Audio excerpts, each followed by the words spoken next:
Apreciados estudiantes, vamos a dar inicio al estudio de la legislación aduanera.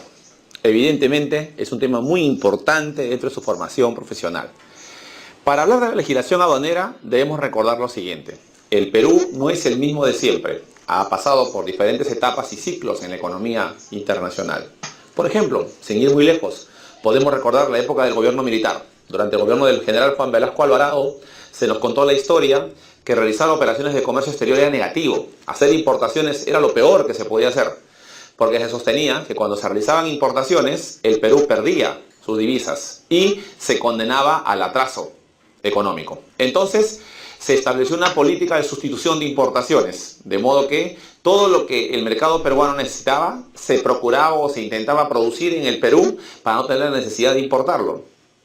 La historia demostró que ese era un esfuerzo inútil, porque el mercado es un ser vivo en constante cambio, evolución y movimiento, y cada vez surge la necesidad de tener que recurrir a países extranjeros para adquirir bienes de mejor calidad y de menor precio.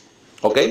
Entonces, pasada esa etapa complicada, difícil del gobierno militar, que terminó no solamente con esa etapa dictatorial, sino también con una etapa de crisis económica profunda, que se inició con el primer gobierno de Belaúnde y terminó finalmente con el primer gobierno de García. Terminada esa etapa, el Perú tuvo que aplicar una política de ajuste económico, llamado por los especialistas como el shock económico. Esa es la etapa, yo considero, de despegue económico de nuestro país. En los 90, lo que ha ocurrido en el Perú es el famoso fenómeno de la reinserción con la economía internacional. Y había que liberalizar los aranceles. Y hablar de liberalizar los aranceles es hablar de evitar que los aranceles se conviertan en una puerta, en un impedimento, una traba al comercio, y tratar de colocarlos en tasas o alícuotas que sean perfectamente manejables. Y es así como fuimos, en principio, ordenando la economía, aplicando una legislación que fomente el comercio exterior, aperturándonos al comercio internacional y, de paso, tratando de rescatar nuestra presencia en el mercado internacional. Esa etapa fue una etapa interesante porque fue la etapa en la cual se privatizaron muchas empresas públicas, pero también la aduana pasó por una etapa de modernización en la gestión. De modo que en los años 90 la aduana pasó por una profunda transformación, un profundo cambio que se basó fundamentalmente en la profesionalización de los servidores públicos en materia aduanera.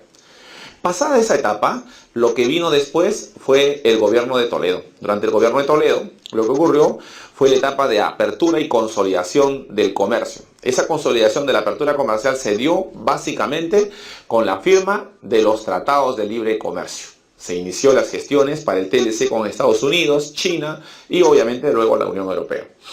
Ese proceso de reinserción de nuestro país al mercado internacional tuvo frutos positivos y hoy lo estamos disfrutando. El tener acuerdos comerciales con las tres principales potencias permite que el Perú pueda llegar a esas naciones con una oferta exportable variada y así a su vez poder traer desde el extranjero bienes de mayor calidad y de menor precio. Bueno, terminó esa etapa y vino el gobierno de Ollanta-Humala. Durante el gobierno de Ollanta-Humala no se priorizó el tema del comercio internacional, sino la agenda interna. Y eso tuvo un efecto negativo en el desarrollo del comercio. Lamentablemente, durante el quinquenio de Ollanta-Humala, el comercio no creció al ritmo en que crecía en el segundo gobierno de García. Los minerales cayeron de precio, hubo lo que se llama el frenaje o la desaceleración económica, y asimismo nos enfrentamos a un nuevo reto, y el reto era tratar de mantener una balanza comercial casi equilibrada, con el riesgo de que estaban las importaciones superando a las exportaciones. Terminó ese gobierno y hoy estamos viviendo la etapa de un gobierno otra vez de corte liberal. Se estamos dando a rescatar nuestros pasos perdidos en materia de crecimiento económico y obviamente es otro enfoque el que se va a dar a la economía. ¿Por qué contamos esta historia? Porque los cambios en la política económica del Perú influyen decididamente en el comercio internacional y sobre todo en el comercio exterior peruano. Por eso es que yo sostengo que cada 5 años la legislación aduanera siempre sufre cambios profundos. Y para ello les invito a revisar, miren nuestras presentaciones. En el año 92, luego de la crisis de inicio de los años 90, se tuvo que modificar la regla de juego aduaneras y se aprobó la nueva ley general de aduanas, decreto legislativo 722. Eso ocurrió en el año 92. En el año 96, cuando se reelige el presidente Fujimori, nuevamente se deja sin efecto la ley anterior y se emite una nueva ley de aduanas, el decreto legislativo 809. ¿Y por qué se hizo ese cambio? Porque una vez estabilizada la economía, había que empezar a trabajar en los cambios de la simplificación de los procedimientos aduaneros. Pasada esa etapa, viene el gobierno de Toledo y se hicieron también cambios con el decreto legislativo 951.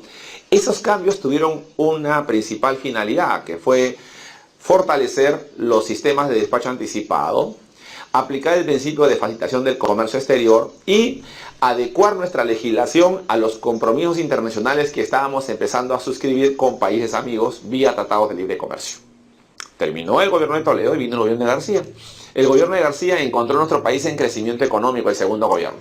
Y entonces, durante el segundo gobierno de García, lo que hizo fue, derogó la ley de aduanas anterior y emitió una nueva ley de aduanas, el decreto legislativo 1053, que tuvo como principal objetivo tratar de traducir los compromisos, acuerdos o modernización del sistema aduanero que se había firmado vía tratados de libre comercio para colocarlos en la legislación interna y estos perduren en el tiempo. Y bueno, fue un esfuerzo realmente impresionante porque hasta el día de hoy esa norma sigue vigente. Luego vino el gobierno de Ollanta y hizo algunos cambios en la ley, con los decretos legislativos 1109, 1122 y 1235. Esas modificaciones a la ley trajeron como consecuencia el que tengamos nosotros que tratar de encontrar algunas herramientas o instrumentos para simplificar el comercio, obtener el levante en 48 horas y promover el despacho anticipado, que es algo que hoy día comentaremos.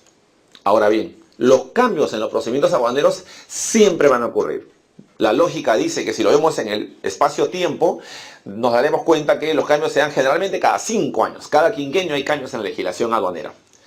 Otra de las razones por las que también se hacen cambios periódicamente es por coyunturas económicas. La administración aduanera tiene que adecuarse al entorno globalizado de la economía y a veces hay que hacer algunos ajustes.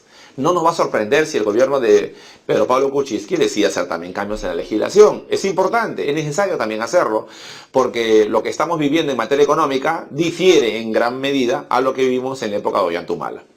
Y además, es importante hacer cambios para no perder el ritmo de crecimiento económico. Recordemos que nosotros vivimos en un entorno globalizado y nuestra reinserción en el mercado internacional tiene que ser el objetivo de nuestro país. Entonces, cuando se hace cambios, también hay que ver el entorno en el cual se desenvuelve el comercio internacional. Hoy existen nuevos enfoques.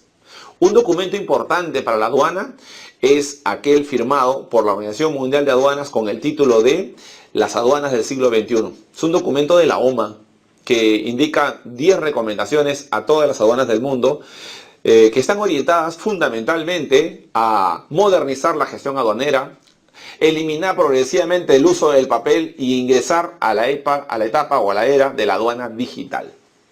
Además, los tratados de libre comercio que seguimos nosotros promoviendo y que el Perú sigue iniciando negociaciones con otros países amigos, como por ejemplo el TLC con la India, con Turquía, seguiremos trabajando en eso. Incluso hay un proyecto muy ambicioso por tratar de firmar algún tipo de tratado de libre comercio con los países del mundo árabe, de la Liga Árabe. Y creo que es un acierto, porque en la medida en que nosotros podamos seguir firmando acuerdos comerciales, mayor será la oportunidad de crecimiento de nuestro país. Ahora, otros objetivos que tiene el Perú es buscar la mayor competitividad. La competitividad entendida como aquella fortaleza que el Perú debe demostrar para continuar vigente en el mercado internacional y no depender necesariamente de los minerales para seguir exportando, sino de su vasta oferta exportable, sobre todo en el boom gastronómico, en el sector agroexportador. Ahora, hay que usar de manera intensiva la tecnología en las comunicaciones de modo que el operador de comercio exterior, el importador o el exportador puedan acceder a los servicios aduaneros desde la comodidad de un smartphone o desde la comodidad de un equipo de cómputo en su oficina, sin tener que acudir personalmente a las oficinas de aduanas. Finalmente, los enfoques que se necesitan para mejorar la legislación aduanera pasan también por mejorar la infraestructura portuaria y aduanera. Hay que mejorar un poco los puertos, hay que seguir trabajando al mismo ritmo al que crecen los países vecinos para no quedarnos rezagados.